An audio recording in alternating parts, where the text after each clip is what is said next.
Welcome to History Love, where we explore the stories, people, and events that shaped our world. Let's dive into the past and uncover history's most fascinating moments. Battle of Fort Donelson. The Battle of Fort Donelson, a turning point in the Civil War.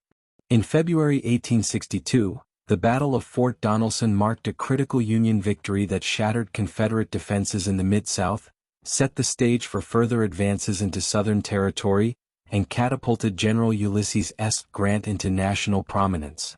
The strategic importance of Fort Donelson. Situated on the Cumberland River, Fort Donelson was a key position in the Confederate defense of vital agricultural lands and the strategically significant city of Nashville, Tennessee. Alongside Fort Henry on the Tennessee River, it formed part of the Confederacy's protective barrier. When Fort Henry fell to Union forces on February 6, 1862, Fort Donelson stood alone as the last line of defense in the region. Confederate General Albert Sidney Johnston, recognizing the fort's importance, dispatched 4 generals and 18,000 troops to defend it. Facing them was General Ulysses S. Grant, who led a Union force advancing overland from Fort Henry, supported by a flotilla of gunboats under Commodore Andrew Foote. The battle unfolds. The clash began on February 13, as Grant's troops tested the Confederate defenses. The fighting was fierce from the outset, foreshadowing the bloody engagements to come. On February 14, the arrival of Union gunboats brought a new dimension to the conflict. However, Confederate shore batteries repelled the flotilla with concentrated fire, leaving Foote's flagship severely damaged and halting the Union naval advance.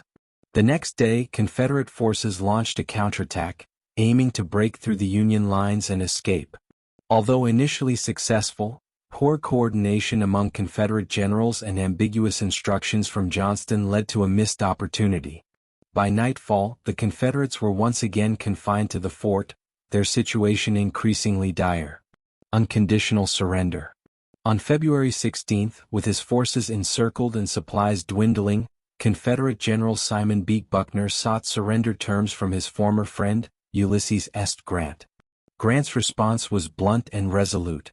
No terms except unconditional and immediate surrender can be accepted. I propose to move immediately upon your works. Faced with no viable alternatives, Buckner capitulated. The surrender resulted in the capture of approximately 15,000 Confederate soldiers, 20,000 rifles, 48 pieces of artillery, 17 heavy guns, and substantial supplies. Aftermath and legacy. The Union suffered 2,600 casualties, 500 killed, 2,100 wounded, while Confederate losses ranged from 1,500 to 3,500. Though about 3,000 Confederates escaped, the defeat was devastating for the South. It forced the evacuation of Columbus, Kentucky, and Nashville, Tennessee, sparking riots in the latter city. The battle also dashed hopes of foreign support from England, tarnished Johnston's reputation, and solidified a Union foothold deep within Confederate territory. For General Grant, the victory was transformative. His uncompromising demand for unconditional surrender earned him national acclaim and the nickname Unconditional Surrender Grant. President Abraham Lincoln took note of Grant's effectiveness, setting him on a path to greater responsibilities and eventual command of all Union armies.